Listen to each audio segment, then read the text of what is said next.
We let the love wash over us. We let it be. Join me. We let the love. We let the love wash over us. We let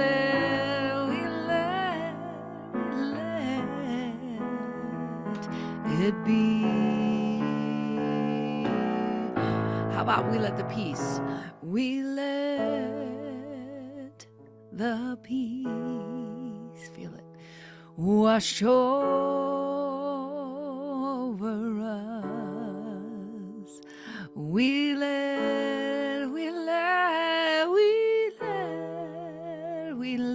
it be.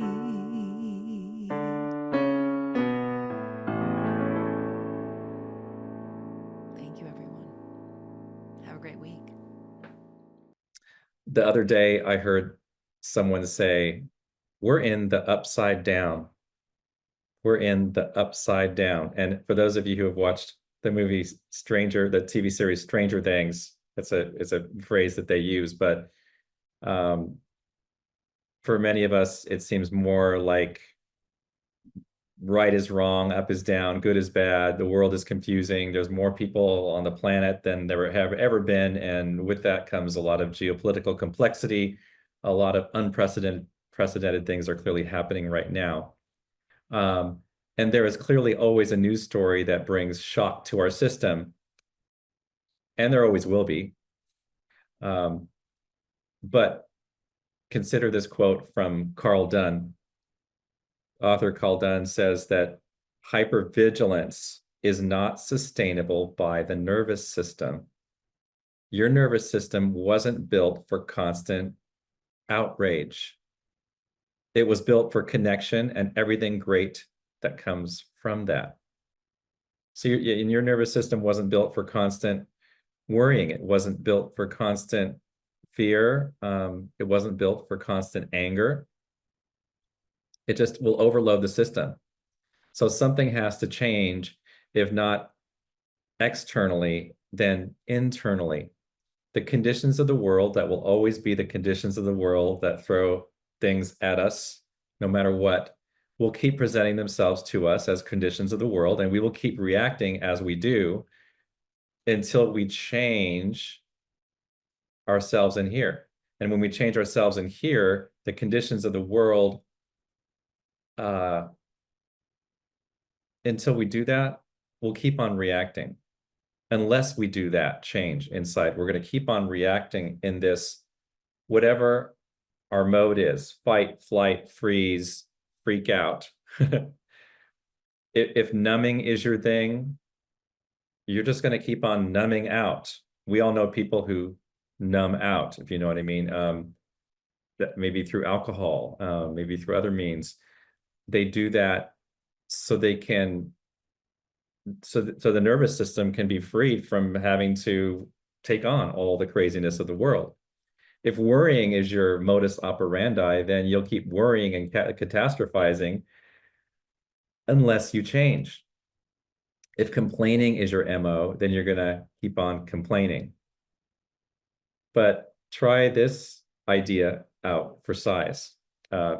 This is a quote, and I don't know what the source is, but it really struck me. It says, the world around you is more beautiful when you are at peace with the world within you. I'll say it again. The world around you is more beautiful when you are at peace with the world within you. And that means that if we start to see everything through new eyes, it changes everything behind these eyes. And then we can be a more effective change agent in the external world if we want to be. And many of us want to be. Speaking of inner work, I woke up sad the other day. I don't know why. I didn't know why. And the first thing I wanted to do was, you know, if you've woken up sad, you don't know why, you just kind of like, all right, I'm gonna fix breakfast, or I'm gonna do whatever my routine, or maybe I'm gonna reach for the phone. But this time I decided to do this work of letting the feelings wash over me. And I had to explore with self-inquiry, what is this? What is this? So I just sat still. I just laid there until, oh, that's what I'm worried about. Ah, that's what I'm worried about. And I just kind of grieved it. And a tear came to my eye, because often if you let the feeling just sit there and you let the feeling wash over you, just surrender to the feeling, you can purge it. Um, there's a comedian who said, the moment we feel a little sadness or a little anxiety or a sinking mood, we instantly grab for the nearest distraction, the cell phone, the computer, the TV. But if we just waited a few minutes, if we just wait a few minutes, healing antibodies will come rushing in. Isn't that amazing? I like that. I think that's what happened with me. If I just pause there for a moment and just let whatever that feeling come up and be what it is, maybe it is that a good thing is trying to shift here. It's an opportunity to shift, and there's something that's waiting to come up to be healed, but it's going to reveal itself first. I call it, something is coming up to be revealed and healed. Okay. So if something in you is coming up and it's starting to reveal itself, if you just push it down, it's just going to come back up. What's that game where you, someone put it in the chat, where you, I don't know, you guys know what it is, right? It'll just whack-a-mole. That's right, Connie. um, that we've got to stop playing whack-a-mole with our feelings and just feel the feels. Ever heard of that expression? Feel the feels. That's a real expression, and it just means, again, honor your feelings and let whatever it is wash over you for a moment, and it will pass. So this is when selfish is good. When we turn towards the self, then we can handle the upside down in a new way by doing the self work. And I want to focus on one particular idea that is about turning towards the self, selfishly. And it's this idea that Marilyn Pels told me about years ago. And it says this: the environment dictates the change. The environment dictates the change. And so that means the environment in you, around you, that you are creating in your life, or your passively has been created for you, that is determining the nature of the change within you. Or maybe it's determining that you're not going to change at all. You're just going to be stuck in the steady state. So it's worth examining the environment that we can control. I was thinking of, speaking of environment, I was thinking there are lots of plants around my house, and I'm not taking care of those. Jen is taking care of those. She loves doing this. And some of those plants are really persnickety. You know, the plant that's persnickety. And what do you do when that plant is persnickety? You adjust what? You adjust its environment. You adjust maybe its soil. You adjust maybe where it is so it can get more sunshine. You adjust maybe the water, give it more water or less, or you put it outside instead of inside. You give it air. This is the environment that the plant lives in, and the environment that the plant lives in will determine the plant's growth. And so therefore, this is a metaphor for our own spirituality and our own soul. What is the environment for tending the garden of your soul? It's a beautiful analogy. It's a beautiful model, I think, to think about. And one of the ways that we can titrate the environment, if you will, or pay attention or examine the environment that we have, is thinking about the 5 people that you spend the most time with. Now, it could be on the phone. For some of you, it could be if you consume like a particular media personality, you can put that person in there. But I'd like you to maybe think about people primarily for this exercise. Think about and maybe ask yourself, do these people lift you up? Do they have your back? Does it feel good to be around them? Do they lift your vibratory frequency? There's an author named Young Pueblo who said, if you're wondering who your people are, they are the ones who make your heart feel seen and your nervous system feel calm. He goes on to say, they are the ones who make you feel like you are all in your own rejuvenating universe when you are together. You have people that are like that, where you feel like maybe an old friend you talk to, and you feel like you're in your own this this healthy, rejuvenating universe when you are together. You know, there's so much joy, there's so much common understanding. And like he said, they make your heart feel seen. They make your nervous system feel calm. You're not nervous to be around the people that are a part of your, I'll use the word soul group, or some of you hippies may call it a ray group. Who's in your soul group? Who's in your ray group? And maybe you don't have a choice in terms of, for those of you that work certain types of jobs, certain people you work with are going to be put in this 5 people you spend the most time with, right? And if that person is not a person that raises your energy, then maybe it's your job to bring compassion to the relationship, or compassion or forgiveness somehow to that, and focus on the other people in your ray group or your soul group as being the ones who will energize you. But these situations, usually when there's a tense relationship, that they dissolve somehow. They go away somehow. They aren't forever. So I have 3 ideas. That first idea was looking at your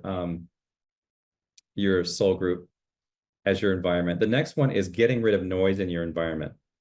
And there's a person, his name is Dr. Will Cole, who said, your nervous system heals in the stillness. Young Pueblo, that author, he was talking about the nervous system a little bit. It's a good topic for today, is just thinking about what heals the nervous system. And this is the thing that makes us go into fight and flight. This is the thing that's on a lot more for people that are alive on the planet today than in maybe than in past times, except in cases of war, I think. So how do we get rid of the noise so we can heal the nervous system? And I think every moment of noise needs an equal time of silence. Every moment of expansion needs an equal time of contraction, which might mean rest. Every moment of chaos needs an equal time of calm. And perhaps thinking about the media that we consume. The media that we consume is, their objective, their reason for being, and their survival tenet is that they need you to stay addicted to scrolling through the phone. They test these subject lines. I used to be in this industry. They test these subject lines. They'll test hundreds or thousands of subject lines a year, depending on what company it is. And the one that gets the most clicks, it gets used. They want your eyeballs. They want your attention. But how many of you read newspapers? Newspapers are a much more friendly medium because you can set the newspaper down. You can explore certain parts of the newspaper. It's not pushing itself at you like the television set or like your phone. So something to consider is how you consume media and how you consume news. The other is, I thought about this. When I was sick, by the way, someone says I keep freezing. Is that true for anybody else? Okay, might be that one person's connection. When I got sick, I got all cozy with my robe and my slippers, and favorite book and you know, the hot tea, and I got this cozy state going on. And I realized, why don't I create this coziness more often? Why don't we?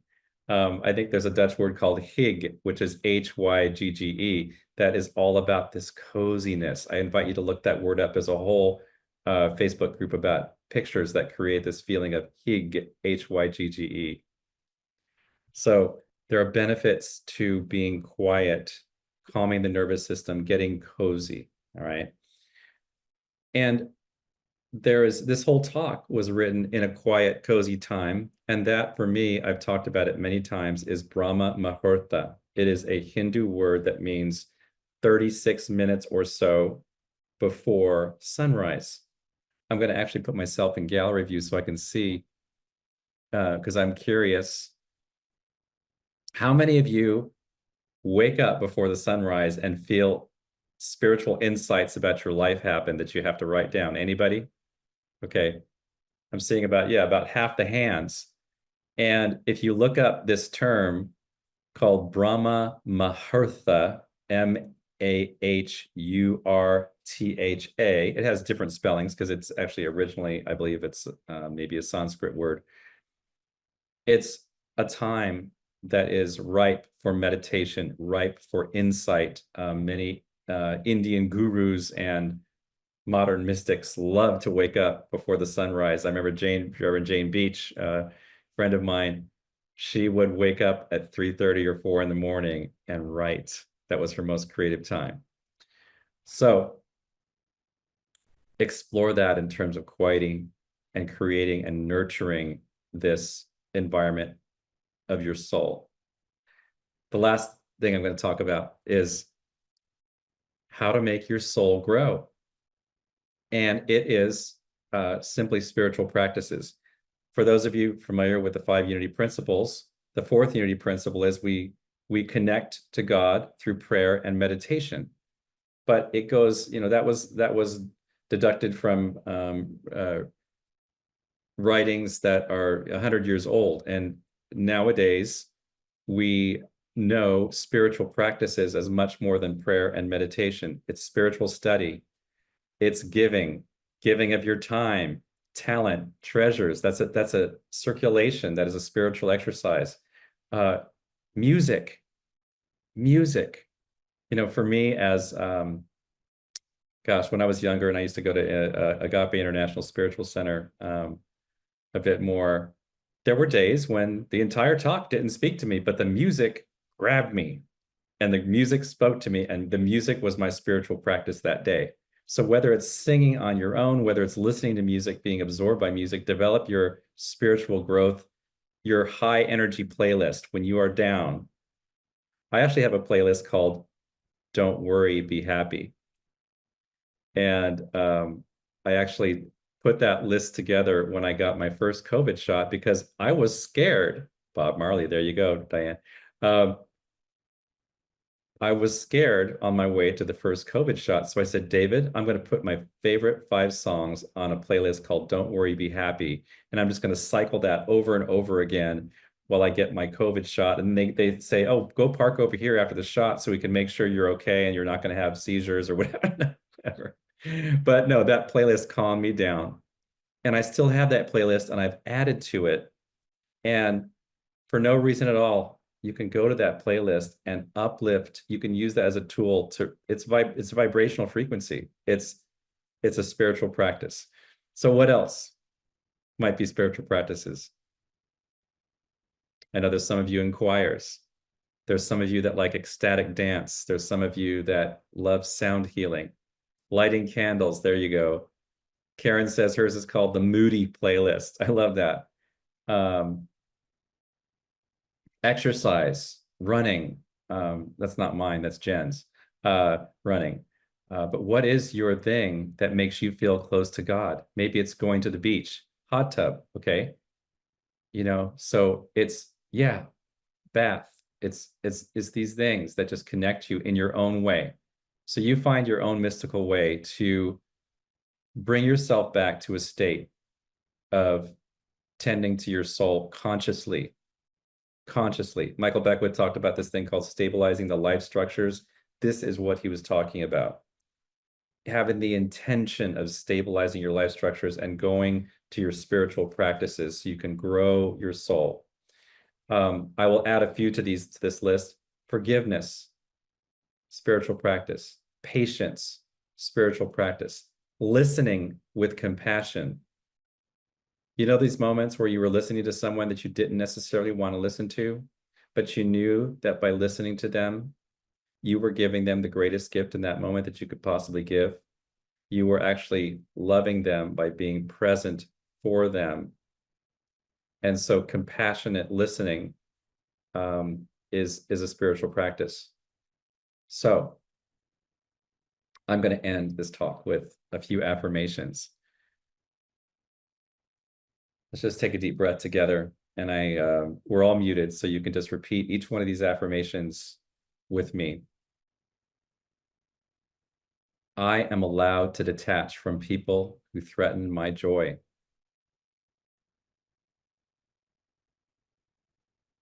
I attract people who raise my vibration. And you say, I attract people who raise my vibration.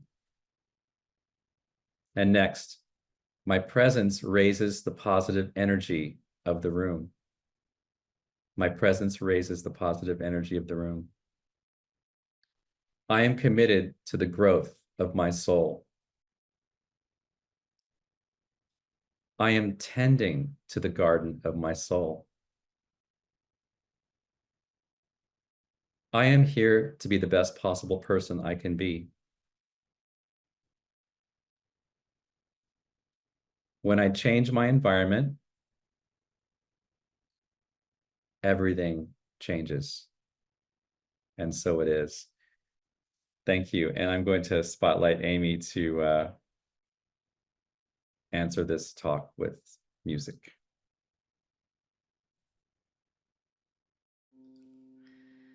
I think you all know what I do. I listen and I'm writing down notes and I'm trying to alchemize the talk into a song. So this one was really fun because what a great talk, yes? Can we all I don't know if you guys applaud on Zoom, but it's with the jazz hands, right? Thank you, Reverend David. You are such a breath of fresh air. Yes, you're all lucky to have him. Okay, so this is for you, Rev, and for all of you. I'm not built to worry. I'm not built to fear. But nothing out there needs to change. It all happens in here. The change inside comes from behind the eyes. And what you want to see is what you will be. So take your time.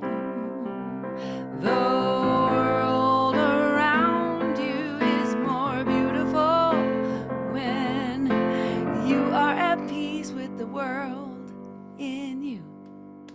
So surrender to the healing and let yourself feel. Allow the good thing to be revealed. Yeah, turn to the sun and water your life. If you wanna grow, you gotta allow the light, allow the light. I want to vibrate high in a rejuvenating universe. Energy out needs energy, and so take a break and go inside. You see, I'm not built to worry, no, I'm built to be blessed. My nervous system needs a break from all the drama. I'm gonna rest, hey, hey, oh, and the world around you is more beautiful when you are at peace with the world inside. Oh, don't worry. Be happy. Don't worry, be happy. Don't worry, be happy. Don't worry about a thing, 'cause every little thing is gonna be alright, yeah. So tend to your soul.